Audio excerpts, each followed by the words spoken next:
대한민국 서울로 오게 되는 계기가 발생을 하는 거죠, 거기에서. 예, 맞습니다. 예. 자, 물론 뭐 2박 3일 동안 얘기를 해도 다 못하는 그 상황이지만, 네. 이렇게 좀 요점을 추려서, 자, 김금혁의 베이징 생활 어땠습니까? 처음에 유학을 나갔을 때는요, 네. 그때는 그 북한 사람 중에 얼마 안 되는 유학생에 내가 이제 뽑혔다라는 그런 자부심 같은 게 좀 있었어요. 그렇겠죠. 그 자부심에 더해서 뭔가 북한에서 최고의 교육을 받았으니까 여기 중국에 가서도 뭔가 꿀리지 말고 내가 할 수 있는 말을 해야겠다라는 네. 그런 생각을 가지고 이제 그 서우드 공항이라고 하잖아요. 네, 그 공항에 서우드. 이제 네. 빨간 그 북한 김일성 배지를 달고 아하. 또 김일성 종합대학 마크까지 달고 이렇게 아하. 딱 내렸는데 예. 그때부터 조금씩 뭔가 이상하다라는 걸 느꼈습니다. 왜 이상할까요? 이게 중국도 사회주의 국가인데 그렇죠. 북한에서 이제 아무래도 중국 영상물 이런 것들을 많이 봤지만 실질적으로 베이징에 나간 건 그때가 처음이었으니까요. 그리고 중국인을 이렇게 네. 많은 중국인을 만나고 그들의 실생활을 이렇게 가까이에서 지켜볼 수 있는 건 그때가 처음이었기 때문에 제 머릿속에 있던 사회주의 중국의 모습과 너무나도 판이했고요. 일단 거기서 약간 조금씩 충격이 있었고 네. 그리고 이제 북한에서는 뭐 여러분 다 아시겠지만 인터넷이 없잖아요. 근데 그렇죠. 중국에 나오면서 저희는 이제 인터넷을 쓸 수 있었고요. 물론 쓰면 안 되지만 통제하는 사람이 없기 때문에 네, 다 썼습니다. 전혀 감시하는 그 북한 사람들이 하나도 없었습니까? 있지만 너무 많은 인원을 관리하기에는 그렇겠죠. 감시자가 한 5명 정도였고 300명의 유학생이기 때문에 그 영향이 안 됩니다. 그렇겠군요. 네. 그래서 네. 우리가 흔히 보위부 요원들의 감시가 미치지 않는 시간이 너무 많기 때문에 그 시간 동안 인터넷을 자유자재로 사용을 했었고 인터넷을 하다 보니까 이제 북한에서는 알지 못했던 북한에서는 전혀 가르쳐주지 않는 북한의 그런 다른 모습들 그리고 추잡하고 정말 그 김씨 일가의 그 추잡한 생활이라든가 혹은 뭐 그 그 북한의 권력자들이 자신들의 어떤 권력을 유지하기 위해서 북한이라는 혹은 북한 주민들을 어떻게 이용하고 있는지 어떻게 세뇌하고 있는지 그리고 평양에 살다 보니까 다른 지역의 삶이 어떤지는 전혀 가늠을 할 수가 없거든요. 그렇겠죠. 나갈 일도 네. 없었고 사실은 평양 밖들. 그럼 20살까지 평양에서만 사신 거죠? 그렇죠. 저는 그렇죠. 공부만 했기 때문에 그렇겠죠. 저는 네. 북한의 현실을 전혀 모르고 있었던 그런 어떻게 보면 샌님 같은 그런 존재였는데 네. 인터넷에서 이제 북한의 각종 그 현실을 다루는 뭐 다큐멘터리나 뭐 기사라든가 뭐 그 황장엽 선생님의 그 그렇죠. 회고록이라든가 예. 이런 책들을 보면서 이걸 보면서 처음에는 이거 안 봐야지 이러면서 계속 보다 네. 보니까 이제 북한 체제에 대해서 상당히 큰 불만도 있었고 불만이 생겼고 그리고 또 불만에 더해서 이대로 흘러가다가는 정말 제가 나서자라는 게 북한이라는 것이 정말 돌이킬 수 없는 길로 가겠다라는 그런 네. 위기감 때문에 네. 주변에 친구들을 좀 모았어요. 같이 유학을 하던 친구들을 좀 모아서 우리가 나중에 유학을 끝내고 돌아가면 네. 이제 다 권력을 잡을 사람들이니까 예.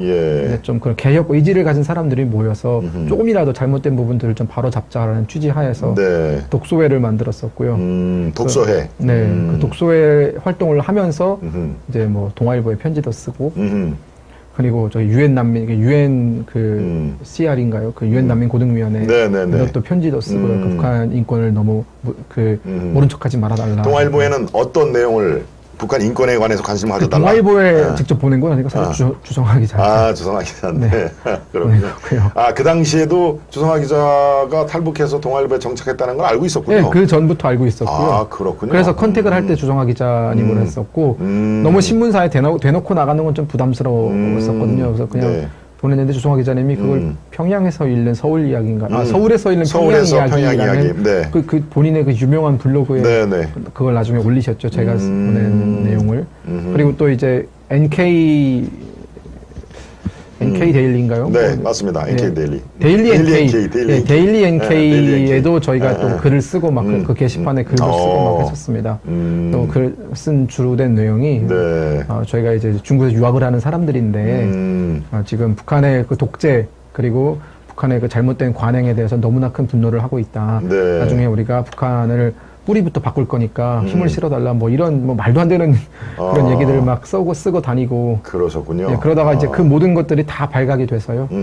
어쩔 수 없이 이제 살려고 잡히면은 반국가 범죄 행위이기 때문에 저는 총살을 당할 게 너무 뻔했고요. 그 독서회에 한 친구가 무슨 책을 갖고 있는 게 그게 결정적인 계기가 된 거죠? 그렇죠. 그 국가론이었죠. 국가론. 그게. 예. 지금도 아직도 아마 죽기 전까지도 그걸 기억할 것 같은데요. 그 친구가 그 난카이 대학교에 있는 친구였는데. 아, 난카이. 예, 저 밑에 지방에 있는 거죠? 예, 천진에 있는 겁니다. 천진에, 예, 네, 맞습니다. 예. 정원라이 총리가 나온 대학교. 그렇죠. 예, 주울레.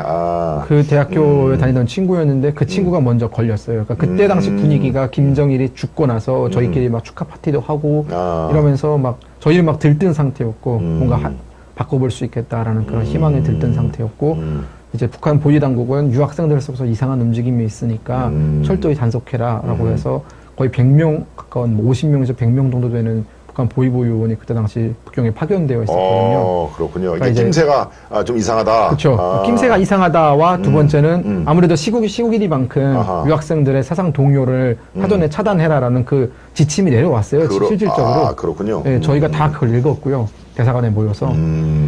그러다 보니까 이제 갑자기 감시 인원이 확 늘어났고 그 속에서 저희는 막 들떠 있었고 이제 그래서 꼬리가 밟혔죠. 독서회가 몇 명 정도가 이렇게 모여서 독서하는 뭐 항상 제가 독서회 멤버들도 지금 살아있는 사람들이 있기 때문에 구체적인 인원수는 늘 말씀드리기가 지금도 어렵고요. 가동이 됩니까? 베이징에서? 아니요, 전혀 가동이 안 되고 하지만 여전히 그때 일을 뒤로 하고 또 살아있는 사람들이 있기 때문에 그렇죠. 네, 그 친구들의 그것도, 안전 때문에 그러네요. 그것도 하나의 공개를 해서 득될 게 하나도 없는 그런 상황이고요. 제가 보통 어디가 늘 가면 10명 정도라고 얘기를 합니다. 하지만 이게 뭐 그렇군요. 여러분들이 그냥 이해를 하시면 될 것 같습니다.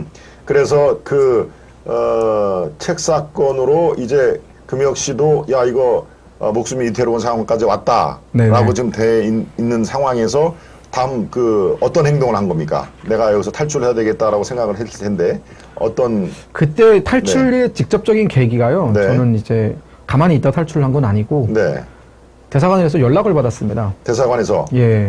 주 베이징 북한 대사관이겠죠? 그렇죠. 주 베이징. 원래 유학생들은 토요일마다 대사관에 들어가는 게 관례입니다. 들어가서 생활청화라는 걸 하죠. 생활청화? 네, 생활총화. 총화? 네. 정신교육입니까? 그렇죠. 예, 뭐 이거 북한 사람들은 다 아는 거의 이거 모르면 간첩일 정도로 북한 사람은 다 아는 건데. 그렇군요. 토요일마다 들어가서 이제 일주일 동안 내가 뭘 했고 자아 비판을 하는 거죠. 자아 비판을. 자아 비판을 하고 또 포상 비판이라고 상대를 또 비판하고. 네, 뭐 그런 시스템이죠. 그게 70년대부터 이제 매주 하고 있는 건데. 그런 걸 하기 위해서 토요일마다 들어가는데 그날은 토요일이 아니었어요. 근데 대사관에서 제 비자에 좀 문제가 있다고. 비자에? 예, 비자 연장을 해야 되는데 좀 문제가 있으니까 대사관으로 긴급히 들어와라. 라고 이제 연락을 받았고요.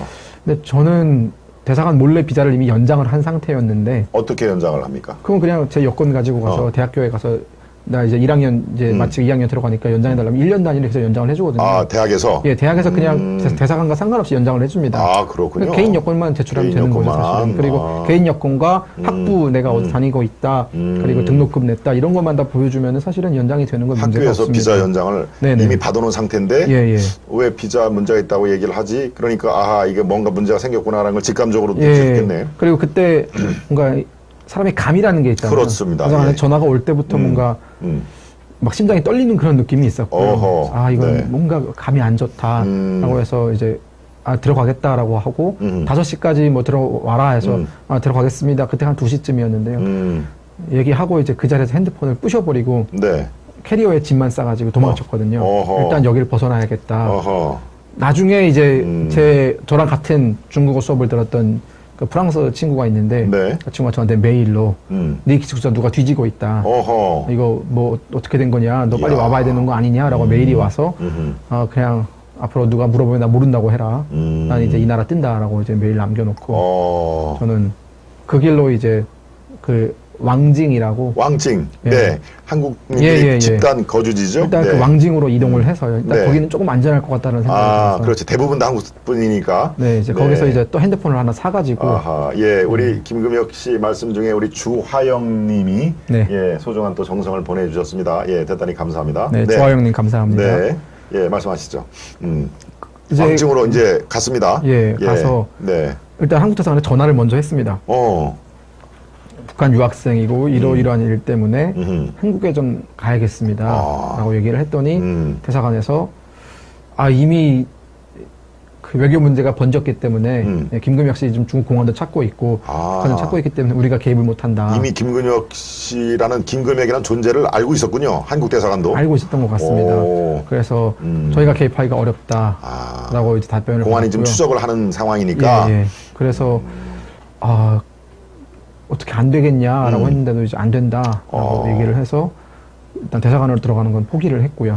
대사관의 그런 그 행동이 맞습니까? 그래도 이렇게 전화를 하해서 한국으로 탈북을 하겠다라고 하는 분들은 대사관에서 거둬야 되는 거 아닌가요? 어떻습니까? 저는 지금쯤에 와서 이제 거의 뭐 대한민국 화가 완벽하게 끝난 상태에서 생각을 해보면은요, 그 공무원의 입장이 이해가 갑니다. 그리고 일단 그분은 공무원이고 네. 자칫 저는 제 상황을 다 알고 있지만 그분은 제 상황을 다 모르고 있는 상태에서 잘못 받았다가 또 외교 문제가 번지게 되면 그 책임을 져야 되는 사람은 또 네, 그런 사람들이기 때문에 아마 네. 그 책임 소재에서 벗어나고자 그러지 않았을까라는 생각이 들고 충분히 이해를 합니다. 그렇군요. 네.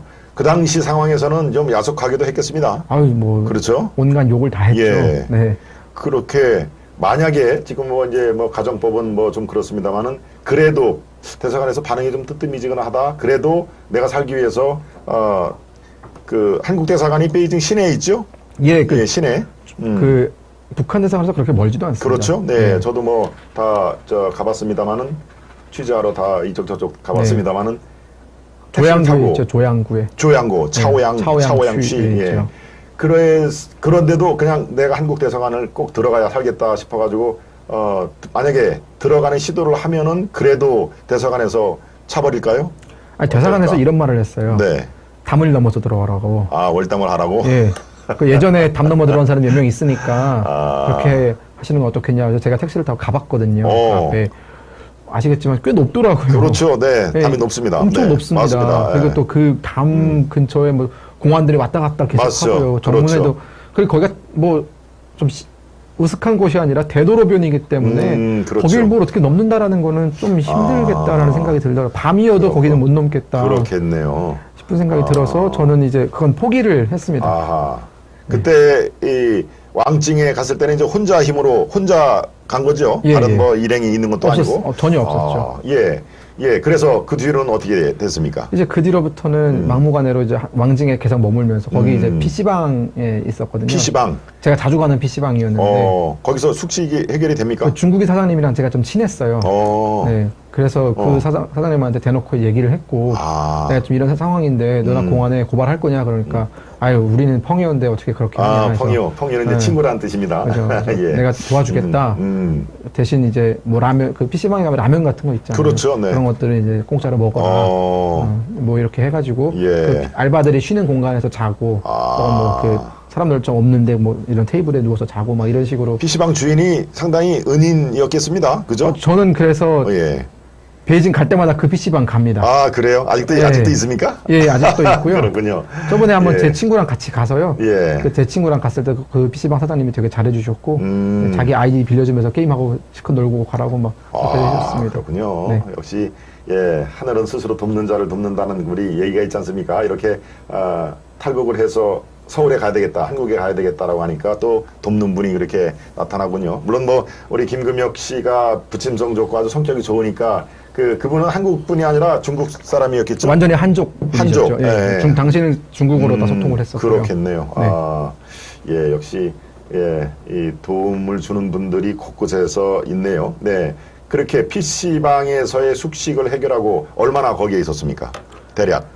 지금 막 정확히 기억은 안 나지만 한 2주에서 3주 정도 있었습니다. 2, 3주. 예, 한 달은 조금 안 된 상태에서. 네, 한 달은 좀 안 그 된 뒤로 또, 상태였죠. 예, 어떤, 자유를 얻고 부모, 친구, 고향을 잃었다는 연설에 뭉클했어요. 연설을 언제 하신 적이 있으신 거죠? 어제. 아하, 예. 그저께죠. 그저께 예, 광화문 예. 연설. 광화문에서 연설을 광화문 했습니다. 연설, 예, 윤석열 후보의 제1호 연설이 바로 김금혁 씨입니다. 예, 그래서 아주 타이밍이 딱 맞았는데요. 네, 주하영님, 네, 거듭 감사드립니다. 예, 대단히 소중한 정성을 또 보내주셨습니다. 주하영님 감사합니다. 네, 그렇군요. 지금 이제 그거를 알고 네. 연설 내용을 조금 이따가 들어보도록 하고요. 예, 네, 지금 네. 이제 PC방까지 얘기 들었습니다. 아주 재미있죠, 흥미롭습니다. 네, 예, PC방에서 그 뒤로는 어떻게 됐습니까? 이제 그때는 제가 이제 어떻게 해야지라고 생각을 하다가 네. 일단 왕징에 온 이유가 거긴 다 한국어 간판이잖아요. 그렇습니다. 네, 한국어 간판이다 보니까 예. 여기서 어떻게든 내가 엎어지든 뭘 어떻게 하든 한국 사람과 연을 닿을 수 있겠다라는 그런 생각이 있었어요. 지금 생각해보면 전혀 계획적이지 않은 행동이었지만 그때는 그것밖에는 믿을 게 없었거든요. 그래서 이제 처음에는 뭐 약국 이런 데 막 들어갔었어요. 뭐 고려 약국 막 이런 데 들어가서 대충 한국인처럼 생긴 사람한테 북한에서 왔다고 얘기하면 나가라고 하고 막. 나가라고 그래요? 네, 당연히 나가라고 하죠. 왜 나가라고 그럴까요? 영업방해. 영업방해다. 네. 그러고 뭐 하여튼 뭐 자기한테 도움이 안 되니까 이제 나가라고 그쵸, 했던 예, 거죠. 그런 것도 있었고 그런 작은 에피소드들이 있었고 그냥 큼직큼직하게 찾아간 게 교회를 찾아갔습니다. 교회. 교회는 좀 뭐 선한 걸 베푸는 예, 곳이니까. 그렇죠. 그러니까 그냥 그게 제가 교회에 대해서 가진 이미지의 전부였는데요. 그렇죠, 그렇죠. 교회는 좀 좋은 일을 하고 사람들한테 선량하게 살고 착하게 살라고 얘기를 하는 곳이니까 그래서 네. 어려운 사람 보면 도와주지 않을까라는 그런 어떤 막연한 기대를 가지고 한인교회 문을 막 두드리면서 찾아다녔고요. 전화도 하고 뭐 문도 두드리고 하면서 한인교회가 그때 한 9개 정도 있었던 걸로 제가 기억하는데 왕징에? 네. 8번째까지 거절을 다 당했어요. 그렇군요. 네, 그러니까 그분들의 일관된 그 거절 이유가 지금 중국이 종교를 그렇게 자유롭게 허락하는 나라가 아닌데 좀 우리가 좀 그래도 좀 이렇게 어렵게 허락을 구해서 포교 활동하고 있는데 화를 당할까봐. 그렇죠. 우리가 우리가 잘못 당신같이 외교적으로 민감한 사람 도와줬다가 네. 다 짐 싸서 가야 된다. 그건 안 되지 않겠냐. 여기 또 생계가 달린 사람들이 한둘이 아니기 때문에. 그렇군요. 그래서 그 얘기를 들으니까 또 이해는 되더라고요. 예. 그래서 이제 다 거절 당하다가 아직 거의 뭐 이젠 망했다라는 그런 생각으로 밥 먹으러 이제 그 피자헛 가게를 들어갔었거든요. 지금 있는지 모르겠는데 제가 한 2년 전 갔을 때는 있었습니다. 코로나 터지기 직전에 갔었죠. 네. 그 피자헛 가게 갔는데 이제 이렇게 앉아 있으면은 저쪽 앞쪽에 한 두세 테이블 앞에 네. 한국인 두 분이 식사를 하고 계시더라고요. 가서 이제 한국어인데? 이러고 가서 안녕하세요. 저 북한에서 온 유학생 누구누구라고 합니다. 제가 지금 이러이러한 일 때문에 북한 당국에 쫓기고 있어서 하루빨리 한국으로 가고 싶습니다. 어떻게 좀 도와줄 수 있는 길을 알려주시면 너무 감사하겠습니다. 예. 한민족끼리 좀 돕고 삽시다 라고 얘기를 했죠. 돕고 삽시다. 좋습니다. 그랬더니 한 분은 막 웃으시고 한 분은 저를 이렇게 위아래로 찬찬히 보시더니 진짜 북한 유학생 맞냐라고 해서 여권도 보여드리고 내가 왜 그런 거짓말을 하겠냐라고 이렇게 보여드리니까 그때는 네. 당연히 평양 그 사투리가 그쵸. 다 영향에 있었겠죠. 나름 또 한국 사람 만났기 때문에 한국어를 쓰려고 노력은 했지만 그렇겠죠. 그때도 드라마를 본 게 있으니까. 드라마로. 근데 그게 뭐 되겠습니까? 드라마 봤다고 몇 개 봤다고 전혀 안 되는 상황에서 뭐 소통은 되잖아요, 사실. 네. 얘기를 하다 보니까 그분이 이제 좀만 좀 기다려 봐라. 그럼 제가 머물 데가 없다. 내가 지금 돈에 지금 카드는 쓸 수 없고 현금이 26위안 정도밖에 없고 저는 이제 아저씨가 여기서 저한테 몇백억 위안만 좀 빌려주면 좋겠다라고 얘기를 했어요. 그랬더니 그분이 지갑에서 거의 1000위안 가까운 돈을 그냥 다 주셨어요. 다. 네. 일단 이거 가지고 좀 있어라. 네, 1000위안이면 우리 돈으로 한 18만 원 내에서 20만 원 정도. 예, 그 정도. 그때 당시엔 또 1000위안의 가치가 좀 컸습니다. 10년 전이니까요. 10년 전에. 그때 당시 중국인 노동자 월급이 1,800위안이었거든요. 그렇군요. 네, 평균 베이징 노동자가. 그 1000위안을 가지고 근데 어디 머물 데가 있냐라고 해서 머물 데가 없다라고 얘기를 하니까 이제 그러면은 하루만 외박을 하고 하루만 이제 그 민박 같은 데서 자고 다음 날부터는 내가 여기 목사인데 한인교회 목사인데 그러니까 찾아가지 않은 9번째 교회였던 거죠. 그렇군요. 여기 목사인데 내 방을 좀 치워놓을 테니까 내 방에 와서 좀 머물어라 라고 하셔가지고 그날은 이제 저는 민박을 했고 이제 그 다음 날에 그분 사무실로 가서 그분 사무실에서 계속 지내면서 이제 그분이 이런 얘기를 우리 정보기관이랑 이렇게 연계를 그렇죠. 취해서 이런 친구가 있는데 도움이 절실하다 이럴 때 정보기관이 나서 이 친구를 좀 도와주면 좋겠다. 그렇게. 라고 이제 해서 어렵게 한국으로 들어올 수 있었습니다. 예.